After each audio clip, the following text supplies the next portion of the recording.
hither and henceforth to request your heart, your consciousness, your beautiful prayers.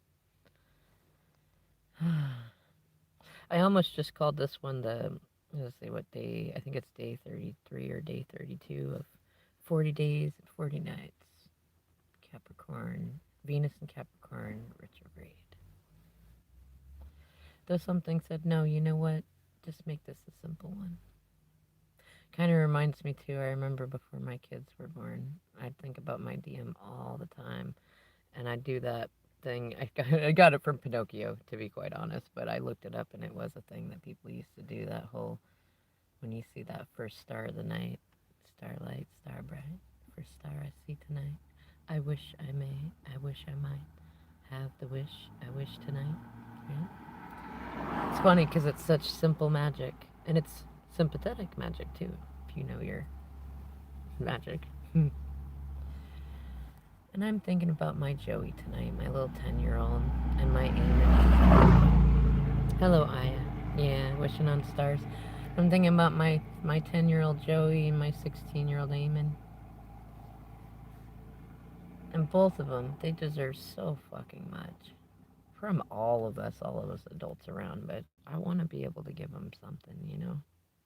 And really, it's funny because at this point, other adults in their lives have set the bar so low that, I mean, just a place of our own where there isn't anyone else that we have to share with or roommate with or anything like that. And it's like right there. It's like right there. I've got so many pieces. Or if nothing else, the car to be fixed so that I could be there. I just talked to my Joey a little bit ago and he's sad. And he's my little emotional Leo Scorpio. And unfortunately, this is about the predicted time that I figured things would start going the way they are. My DM, his dad. Yeah, right. Well, a little house would be nice. Though, even right now, like, I found these little studio apartments that are very, very affordable. They're kind of like a hostel style thing where you share a bathroom with other, like, apartments, but that's cool. And we can save money with that. And, like, I have almost enough in the income that I make between, like, YouTube and writing and door dashing and things like that to have three times the amount for that thing. But either there's got to be somewhere that I'm forgetting or there's got to be some sort of way to get it because there's like I just talked to three people here too about the jobs. They're like, how do you not have a job yet? You've got like hella skills, and I've watched you out there like pounding the pavement, talking to people, printing your resumes. I'm like, then they go, and I've seen for hire signs all over the place. I'm like, yeah, like I know, and it's like, well, they say we're hiring right now, and then when you're like, I'm ready right now, they're either we just hired someone or we're not actually hiring right now or we will be hiring in a few weeks or in a month. And like, I'm not even mad about any of that. To me, it's just like spirit saying, okay, there's something else, there's something else, there's something else, or just put it in now and it'll happen when the moment is divine, you know. And I don't mind that. I just, right now, my little Joey, he's sad. His friend was tired and couldn't play, and his parents are doing weird things with him. And then my DM, his dad, is like being grumpy and distant and doing weird things with packages. And he wanted to be able to play with him today, and all he got was grumpy dad work day, and then left alone the rest of the time again, which sounds like a pretty normal thing. Like, which unfortunately he already had to deal with a fair amount of that when I had him and we were at my parents' house. But I always stopped and did stuff with our Joey, especially when our DM left. Like, we did lots of stuff. I worked hard to become a good, stable mom who wasn't like coddling him, but his emotions were valued, you know? And I know his dad, who is a Cancer, should very much be the first person there to do it, but I also know he's exhausted, and the karmic is like, she's got herself tangled into his work, and there's all sorts of other stuff going on, and so I have plenty of things that I don't even know about, that I don't want to know about, quite frankly. But of the things I do know about, I mean, I'm not just worried about my little Joey. Like, I know it. I will get a place. I will get one. Like, I'm definitely requesting prayers for help in getting a place and stuff, but I know I'll get one. It's hard. It's hard as a mama to sit here and like, I found someone who will do a tranny swap for me, and he has a transmission. I have to find a clean, dry place for us to work on, which I have no problem. I'm grateful for that. It's just, it's like, okay, another thing, you know? And I can't go and just see my Joes right now. And even if I did, the karmic is doing all sorts of weird stuff. So then, like, it would probably get turned into some sort of, like, weird drama that doesn't need to exist. That's, like, completely nonsense. Just for me to see my Joes and hug them. And then they're doing weird stuff with the courts. Like, they keep saying, oh, I can see them when we go to court, but then they won't go and file for court. And I'm like, then get your act together. Like, what, like, one way or another, I'm gonna see my Joey. That's my baby. And, like, I'm not trying to take him from his dad, which is what everyone wanted to convince his dad of, and obviously that is not true. But it sucks because, like, the karmic's so insecure too that like, myself and my DM can't even talk directly just about kid stuff. Like, I mean, that's what I was trying to talk about the whole past, like, 23 months. But she can't feel secure even when I'm not doing anything. And then when I do something, I mean, I expected there would be delays. But it sucks. Like, I should just be able to say, hey, our Joey could really use, like, a mama and a papa hug. And you're the one who's there. You got to do this. But instead, I have to sit here and find my faith and say, no, I didn't do this because I was desperate. I didn't do it. Like, I did feel trapped, and my family really did get, like, aggressive and abusive and shit. Like, they already were emotionally abusive, but once I started addressing it and asking them to go to therapy, whew, I've never seen people get more aggressive fast. I was just telling somebody that been giving us a place to stay a bit that, like, man, you know, I think one of my favorite comments was from my dad about, I said, you need to go get therapy. You're using such ridiculous hyperbole. You're talking about driving off cliffs. You're trying to tell my kid that I might do that. Like, you guys need therapy. He says, you go to therapy. And I said, 4 years, Dad. 4 years and counting. I'm still in therapy. Like, and I went to therapy before that voluntarily. It's the day he tried to push me out of his way and shit. It's like, no, I'm going. I'm not just saying you need to go. This isn't a trick. Like, you really need to go, you know? And what sucks is that pretty much everybody in this situation needs to go to therapy so that the kids can have a good fucking life with everybody. And so that, like, say, for example, when I'm trying to work on fucking healthy co-parenting shit, we don't have, like, 6 other people going, no, it's just a trick. She's trying to make you fall in love with her. It's like, I don't have to. Like, for one thing, if you think that my attempt at trying to get a healthy co-parenting relationship is a romantic gesture, then you're already telling me that obviously that's all I had to do was show being a good mom. And I'm not doing that for show. I'm doing it because I am a good freaking mom. I'm not perfect, but by any means necessary. Yeah, see, yeah, you know, therapy's good. And not all therapy works out too. That's the thing. I think a lot of people, like, it's kind of like a relationship. You gotta remember, you know, your first therapist isn't always going to be the right therapist for you. They might not have the skills and experience that you want and need. Doesn't make therapy bad, you know. But I don't know. I'm just thinking about my Joey, and I'm like, it really, as an old friend would say too, like, was it the delicious ego traps, right? Like, I realized, like, yesterday is, like, you know, it really motivates me. It's like I told my oldest, because he's got his emotional support cockatiel with him. And I said, you know, just in being human, I can admit that there are times that I get frustrated in caring for us and in determining where we go, because a cockatiel cannot just be in the cold. It has to be at a certain temperature and stuff like that. And so that, and also, like, he needs certain care and he needs certain attention and stuff. And so, like, if we didn't have him, like, let's say if it was just me, I could rough it in a number of ways. You know what I mean? Like, I probably would have gotten, like, you know, I probably would have gone to save money and, like, worked and just stayed on various couches and shit, because I know how to stay out of trouble. Like, I don't give away my physical energy and shit like that. Like, I could do it. And then having my oldest with us, who, you know, he's a tough kid, but he's sweet. He's very sweet, and I like that. I hope that he keeps that. And having him already, I want to have a higher quality of things. I want to make sure that he has places to plug in his tech, that he is still, like, I love it. He's determined to go to college, and I'm like, yes. And he wants to go all the way to university, too. So we're going to do community college program where they can do a free associate's transfer degree before they're 21. And like we already talked about, like what semester does he want to start? And I've set him on his first quest of, like, I've already researched a lot of the colleges. I think I know which one he'll pick, the community college to start with, but I want him to do it, you know, and he's up for it. He's been enjoying, well, we have a kitchen to play with, like cooking and like preparing stuff so that we have to, so he has some edible things to have in the cooler while we're in the car and stuff. And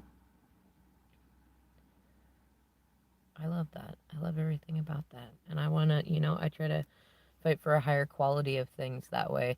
But even at that, like if it was just me and him and no bird, no pets or anything, like we could save, like we could save a lot more gas, say if we're trying to keep the car running so that the heat is on, we could save more gas. And the you know, there are plenty of things that we could do as just two humans. Like there are lots more shelters and hotels and things like that that we could go towards, and there'd be more places to rent without a pet. However, I told him that when that frustration comes to me, I just think, you know what though? This is the kind of challenge that I can handle and I am up for it, and it causes me to remember to take better care of myself because I help remind him, take care of the bird and do this and that and take care of yourself. And, you know, it's like when we're in the car, remember to take your shoes and socks off every day. Remember to get out, you know, go for a walk here and there. Hey, let's go do this and things like that. And don't forget to take the bird out and play with him. Like he's not, you don't just, you know, the cockatiel's not, you just leave him there. You want to bring him out and engage his mind and stuff like that. And that keeps me going too, you know what I mean? And then when I think about my youngest, and I was like he's been doing pretty good, but I knew there'd be that sort of honeymoon period for a while, especially with the karmic.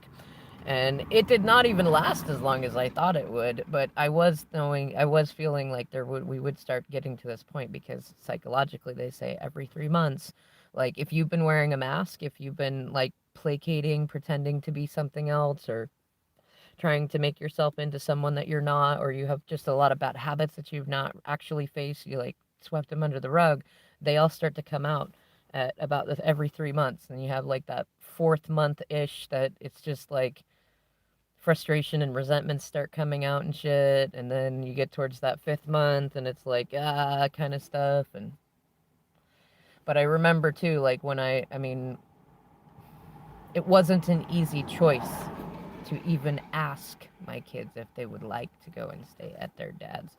And even in being honest with them, like I sense something is coming, and we've got family being crazy, and on top of that, we've needed to get out of my family's house for ages, and things are getting worse between my mom and my kids and stuff. So like it was not an easy thing to even consider being away from either one of them.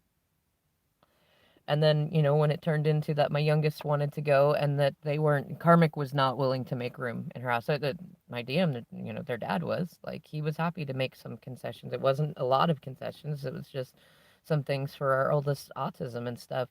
And I mean, really, the two of them probably would have been fine there together and could have helped each other out a lot, but she doesn't want that. I think having either of our kids around, I think it triggers her in whatever weird ways.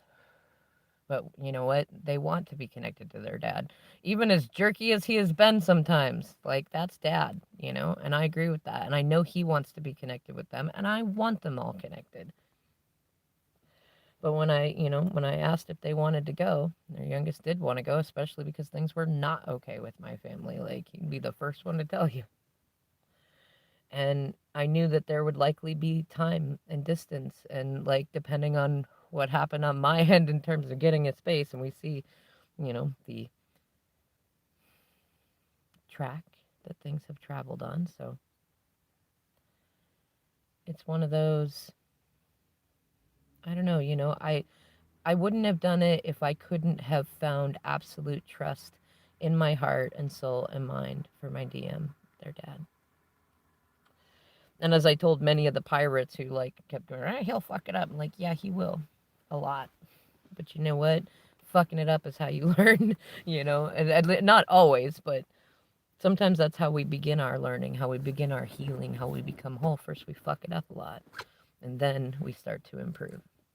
And as I've always told him, even in the darkest depths and the deepest drops. I'm like, no, I have faith in you. You always do the right thing when you're ready. He's not the type you can force anything. There's too many Aries and Leo placements. You cannot force anything. Got some Earth sign placements too. It's like, no, he does it when he is ready. I just have the faith and confidence that he's already on that track. He's been on that track, you know? I know, funny, right? Well, and he, like, see, I'm torn about talking about it or not. I mean, he's given some signals that effectively, like, I mean, he already signaled beforehand. It was pretty much done with the karmic stuff. It's just kind of these empty loops, you know, and just more insecurity, more insecurity, more insecurity, no progress, no forward motion, no actual intention to have like actual growth or getting along with anybody. Like, no. And, but he's already signaled a couple of times that it's like, kind of, I guess the energetic way to would be to like, I'm hurrying, like sort of. But it's also, you know, like, I don't know. I feel like the old me, who was a lot more pessimistic and was like, you're not doing it fast enough and you're not doing it right. And, but this is part of the me part of it, you know, the shadow work, the getting on and being like, hey, I could use some of your prayers to help me. And then just being in a space where it's like, you know what? I trust my heart. I trust my intuition. I trust my mind. I trust spirit. I trust my kids. I trust their dad, my DM. And you know what? Actually, I actually trust the karmics too. Like, I mean, if they were going to do anything different, it definitely would have happened in 23 months. You know what I mean? And I will say, I think because of just me being me, like not even trying to like change trajectories on that, I think that they did alter their loops a little bit. I started learning to be happy alone. You know what's funny? That one did take a little bit.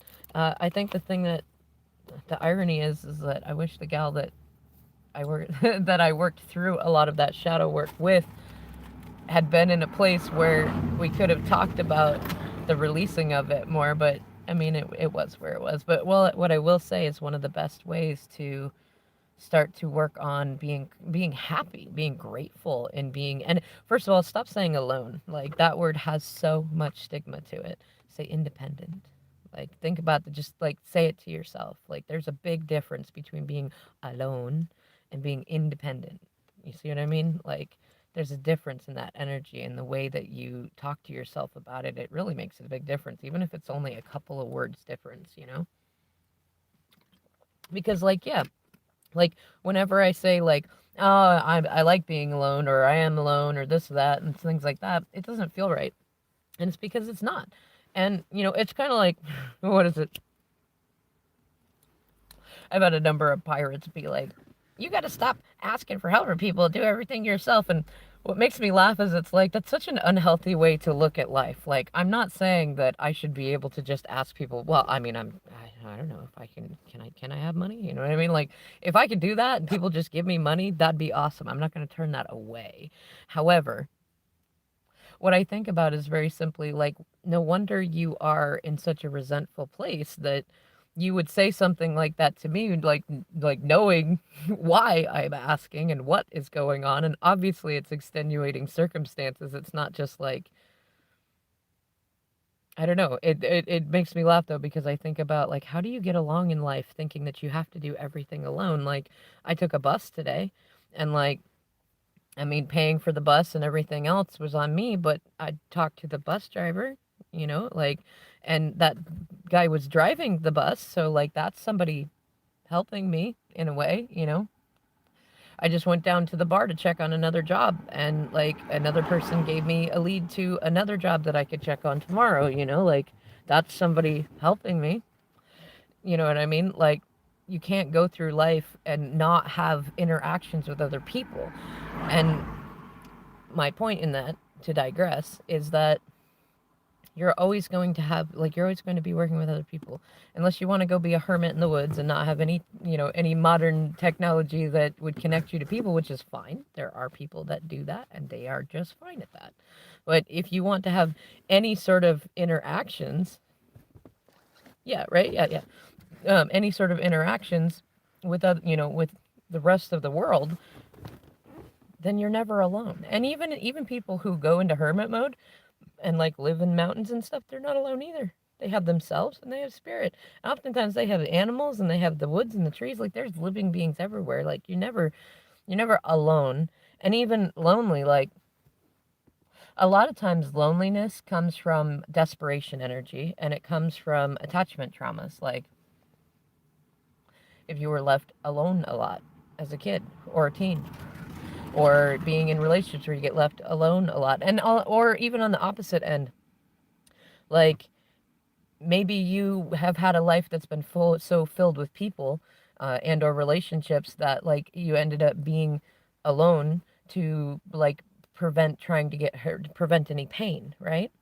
And in that case, it's more, it's the habit of the way that you think about it, and it's neurological. Like if you get up every morning and you're like, oh, it's morning, I want to go back to bed, even if you start getting up every morning going, hey, it's morning, I love this, your body has to catch up.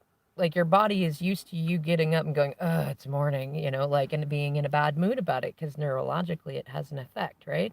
So you got to remember that until your body catches up, and everybody's is a little bit different. That's why they typically say 21 days to build a new habit, because that's an average. Some people can do it way faster, some people take a little bit longer, but that's pretty average. And I mean, the way to have anything that you want is to feel like you already have it. So, like, if it's loneliness, like, okay, how many friends you got in your life? You know what I mean? How many people can you text and they'll text you right back that are just friends, or family members for that matter? Or like, how often do you go out just to have fun and not necessarily to get in trouble or anything? I mean, that depends on each person, but I'm not talking about like going out and getting shit faced. Like, for me, going out and having fun, like, yeah, I might go out to a bar and have a drink, but I like to go play karaoke or play pool, like, and I like to talk with people. And usually by the time that other people are starting to get drunk, I'm already headed home. Like, that's not, for me, that's not fun. That's escapism. And like, it's still like you still have fun to kind of escape things a little bit, but it's so much more enriching when you're going to have fun. And you can go to like paint and sip nights. You can go out to libraries and meet another quiet person. You know what I mean? Like, and when nobody's around, what do you do? Do you feel like when I'm, okay, it used to be when I was alone, I would feel like I was doing something wrong. Like if there wasn't somebody to talk to and or to be next to me or to work out the next day's problems or things like that, then I felt like there was nowhere for that energy to go. And now, like, mostly, it's funny. A lot of people, like, they, especially in this new little town, like, they know me as the writer. Like, I sit and journal all the time. Like, I bring my journals with me. I'll journal when I'm staying with somebody. I journal in the car. I journal when I go to the bar. Like, I'm always journaling. I'm always writing. Because one, it's therapeutic. And two, I mean, I get a lot of my ideas out that way without even really intending to, and a lot of those ideas help with things. It's very stress relieving. And what's funny is like, I mean, I thought for a while, like, oh, like there was a time that I had to go without my journal. I couldn't find my journals, even though we had them. And I was like, ah, that's my therapy. Like, that's my way of like we were staying in the car and I was like, oh, that's my coping mechanism. What am I going to do now? You know what I mean? But I already knew that I had already found coping mechanisms before when I thought there weren't any. Like when my DM first left, especially, oh man, like, 20 years, oh man. And then I knew it, he like jumped right into a mess too. And I was like, oh, I knew you were gonna do that, and even he was like, oh, I did do it. But I did good. I feel like I did good. Like I let him just do his thing for as long as possible until the white flag was drawn. Anyways, and then it was, please come and rescue me. He's so funny. Anyways, like it took me a little while to get out of that. First, I started going to the gym. Gym didn't quite work because I was still having issues with my osteoarthritis, which had not been fully diagnosed yet either. So that was challenging. I was still getting away from the tramadol that the clinics in Seattle had me on instead of actually trying to help me. And like there was a lot of things going on. But I started, slowly but surely. I had a lot of people suggest a whole lot of things. And like what worked for me was journaling and doing like voice memos. And then just like slowly but surely getting out of being a recluse, which is when spirit started showing me all sorts of cool stuff that you can, like information that you can get about things going on in your own stuff just by being out and being a person. You know what I mean? Hey, Jessica. Oh, yeah, you're welcome. And like after a while, like I started getting away from the tarot videos and like I still listen to music all the time, but it wasn't like it wasn't the Twin Flame one so much or like specific songs that kept me in it and like I stopped feeling like letting go of the little pieces was going to somehow take things away. In fact, the irony is anytime I have ever tried to like actually detach from from my DM, like he has made sure that doesn't happen. Even right now, you would think like logic dictates by the 3D thing that they want to present to people that there are definite ways to at least make it look like it, and he won't. So it's like, haha. But like, I mean, I can remember a time too that like, I mean, I would just drive and drive and drive and drive and drive because I couldn't, like, I was lonely. I didn't know what else to do with things. I felt that desperation energy, but I didn't know the word. So I didn't know, like, when you don't know the word for the energy that you're in, sometimes that can kind of like trap you in that shadow until you figure out what is the word for this thing that I can wrap my mind around and go, oh, that's it, you know? It's like if you have a generalized area around your knee that hurts, like as long as you just feel it's a general area, it's hard to think about what the real problem is. But if you use your fingers and you kind of poke around on your knee and you're like, oh, you know what? It's right in my kneecap. And it's in that area where when I walk, it gets a little crunchy sound. So you could look that up and you're like, oh, I was probably crepitus, which is like the joints are kind of grinding on each other and stuff. And then you know something you can do about that. You could get an ace bandage. You could talk to a doctor. You can, you know what I mean? Like either you could do herbal remedies. Then once you have a name for it, then you can start to go towards that. And oftentimes we get stuck because we might go, well, I feel lonely, and then that's the word for it. But really, like, think about it. What does it mean to feel lonely, right? It means that you don't feel whole. You feel like you need something or something more in your life. But most of the time, it's funny if you stop and think about like think about what would you be doing with like let's say you had the best relationship with your DM or with whoever, like you had a fantastic relationship, you were supported in all the ways that you want to be supported. What would you then be doing? Because a lot of people don't, they don't get past that point. They don't even think about what the rest of their lives should or would or they want it to look like until after they have relationship. We hold ourselves back a lot of times in that space when really, if you think about it, a lot of times you make the best friends and the best connections and you have the best relationships when you are doing you and you are pursuing what you want, whether you're in or out of relationship. Which actually reminds me, one of the first decisions that I made early on after I told my dad, I said, you've earned the right to move out and go grow up and come back to me later when you don't grow it up. And I thought about, like we had been talking already about polyamory and different things like that. And like, I was thinking about it, like a lot of people I know, and I've watched them do it, like when they suddenly are free from a relationship, they're like, oh, yeah, now I can do all these things that I would normally do if I was single and da da da da da. And they might go out and like do extra things at the bar, or they might go be extra flirtatious with people. And I was like, I mean, I'm not saying there aren't some things that you would do when you're not in a relationship, when you're out, like even if you're polyamorous, like that doesn't mean that you like open relationships and polyamory are two different things. That's why I like that they've defined like there's monogamy, non-monogamy, ethical non-monogamy, and polyamory, and like there's big differences in it. But like, if you are the kind of person that when you're single, you would be partying more often and flirting with more people and doing all that stuff, then stop and think about that. Is that who you really are? Because if you're turning yourself off when you get in relationships, well, that's why your relationships keep failing. You know what I mean? If who you are is more of a free spirit who likes to be able to talk to whoever and flirt with whoever and do whatever things, then getting into a relationship where you're not being honest about that being who you are, that can cause all sorts of stuff to build up in your energy and in theirs. And you've likely attracted someone else who also prefers to be out doing more stuff, talking to more people. Like like attracts like, you know what I mean? And one of the things I thought about early on, it was like, you know what I mean? I could do that. Like, there'd be nothing like intrinsically wrong with it. It's socially acceptable, shit like that. But I was like, what I'd rather do is be me. And I would rather think about who do I want to be, whether I'm in relationship or not.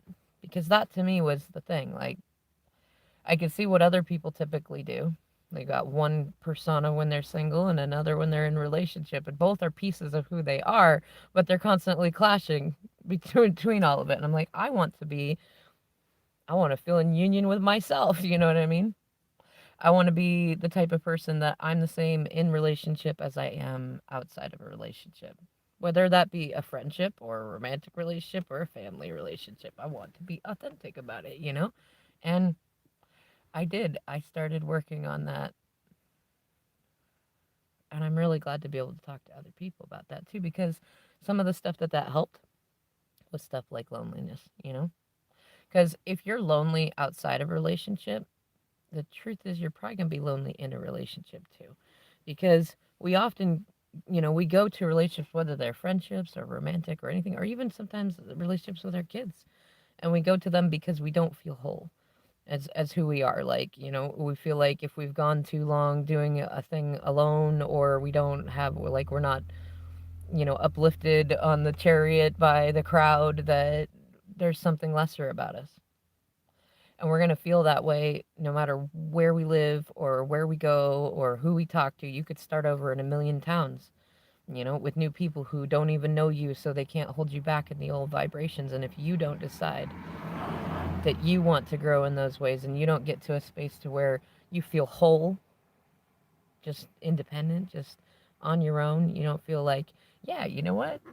I'm amazing, and what do I got to feel lonely about? Like, I don't know. I don't know if it would work for anyone else, but I'm the type of person that is like, one side of my brain can totally acknowledge that it's a bit loony, and the other side of me goes, who cares? Like, you know what? I could walk up to that tree right now and have a delightful conversation with that tree, and I recognize most of it's me, but I'm not lonely with that. I felt lonelier in crowded rooms. You know what I mean? Where you got all sorts of people talking about a lot of bullshit that really don't matter much. And, oh, well, I've got this status thing and I've got that. And, well, I did this thing last week and I just sold that and bought this and did da da da da da da da da. You're sitting around looking and going, you can tell everybody in there's lonely and trying to compensate for feeling like they don't have enough as the next person. Like, I felt lonelier in crowded rooms full of people. And even at times when, like, let's say it was my birthday or some sort of special occasion for me, and I'm like, I felt more lonely sometimes in those situations than I have going for a walk in the woods by myself. And that gets me back too to, like, the things that we learn to use for coping mechanisms. It's not about the things. It's about what are you doing, like, if you're feeling lonely, what do you do in that moment? Do you just sit there and think about how you feel lonely? Do you journal about it?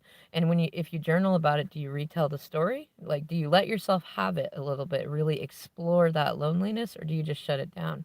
Or do you not think about it? Like, maybe it's something that you need to look at deeper in order to release it, but don't get stuck in the story kind of thing. Because, like, when we were in the car before, we're about to be in the car again tomorrow. I'm hoping a combination of donations and just really good prayer energy comes in so that I can get the job and the place and the car fixed and go hug my Joey. Be like, yay, it all happened just like that. But in thinking about it though, like, when we were in the car before and I didn't have my journal, and, like, it was more challenging to be able to even listen to my music and stuff like that. So you know what I did? I was like, I had myself a little tiny little tantrum, And I was like, I don't have my journal. That's my coping mechanism, right? I let myself feel it because a mature adult can let themselves have tantrums, and because we let ourselves have them, they're never as big and they feel better with very little, right? So I explored that a little bit, and then I said, I'm going for a walk. And I did. And I'll go for a walk, and sometimes I just talk to myself. Other times I just like I look around at what's around me. What's the clouds doing? What are the trees doing? I saw a coyote once. It was a big coyote too. I was like, "Ooh boy, we're definitely out in a woodsier area now." And I'm like, "That's good though. I like that, you know." And there'll be other times too. Like we do need human connection. Like, but there's a difference between desiring healthy human connection and feeling lonely. You know what I mean? Like I might say reach out to one of my birth brothers, or it's funny to say my birth brothers because I don't have any adopted siblings. I don't know. I think it's just differentiation with my family.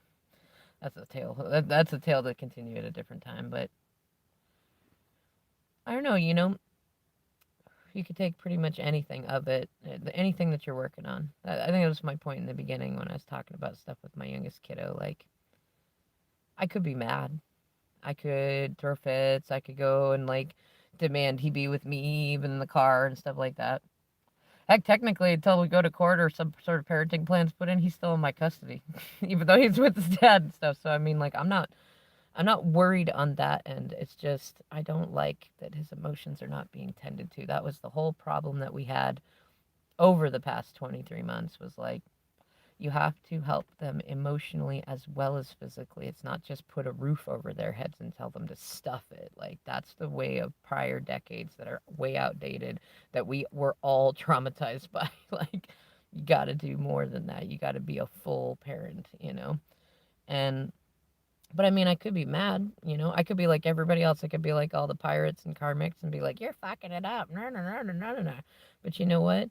I learned from this journey. I learned from this journey a lot, and I know that one, my point of consciousness is one of the most important ones. And just like your guys' is, you got to remember that when you're going through something that you're focusing on, when your shadow work, it's about that alchemy, you know.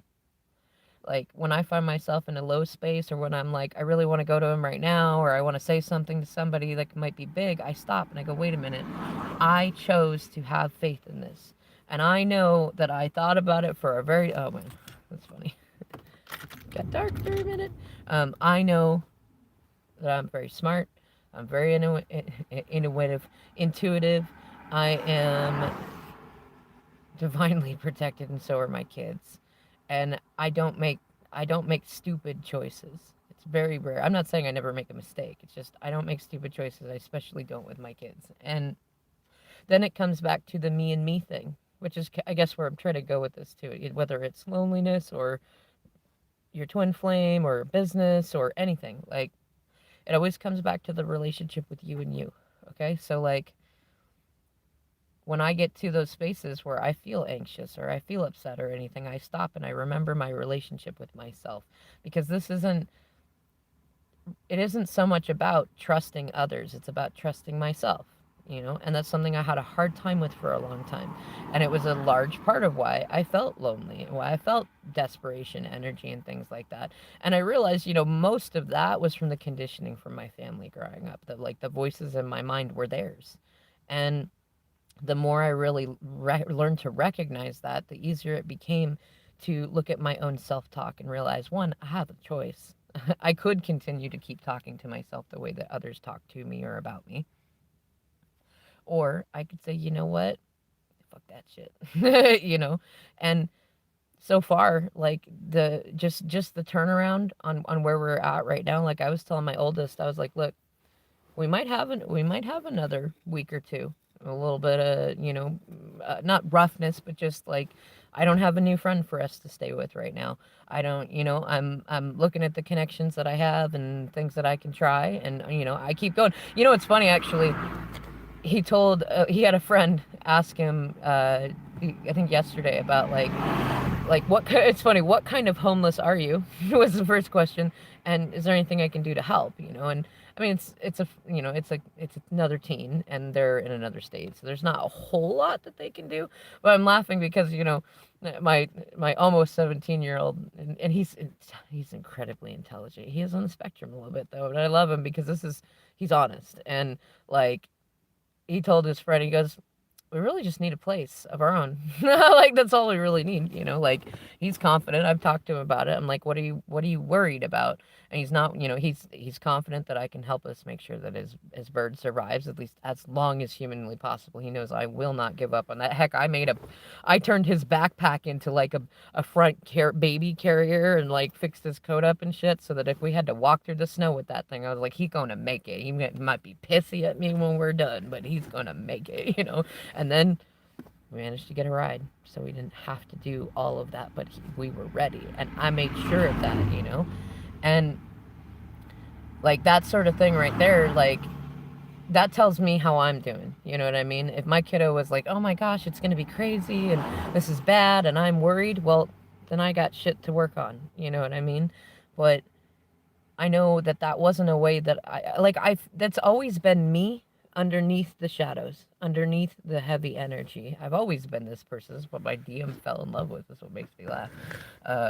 But it's me being me when I'm not worried about what anybody else thinks about it. Like, I've got a lot of people actually that are really annoyed with me because I do need help and it's a real situation, but I should be mad or I should be crying. And it's like, why can't I be grateful and be going through some shit that I could use some support on? Like that's the perfectly acceptable response. And like the irony is I've talked to more people who are also in a similar situation who like did not even consider that they could feel grateful about it, and the minute that they talked with me and got to that space, things started to look better. You know what I mean? Like, I don't know if maybe that's a part of why why spirit helped put us on this particular path, but I'm happy for that. Like, there's a lot of stuff that we can do within ourselves one-to-one and that we can do with others one-to-one that could help turn a lot of things around in this country and a lot of things around for each of us. You know what I mean? Anyways, I'm realizing that I have rambled on for almost 43 minutes, so I'm gonna just keep being in my feels about my Joey and thinking about what's the next right thing. I saw that song. I think it's Frozen 2 or something like that. I haven't seen the full movie, but I saw the song where Elsa sings the next right thing. Like, the thing behind me may not have worked, or I may have made mistakes, or I may not be quite where I want yet, but I'm just going to do the next right thing. I'm going to take that breath. I'm going to make that stop. I'm going to walk that walk. You're dozing off. Yeah, see? So it's good timing then. Well, thank you, Aya. Thank you, Jessica. Thank you to you others who came on and chatted with me during this. Thank you for your prayers. Thank you for any donations you can send and stuff. I'm gonna try to be on more, but I'm also pounding pavement every day. I'm actually really proud of myself because I've been balancing between my osteoarthritis and then going and just getting her done, getting her done. Because I can do this. Okay, I love you all. I'll see you in the next video.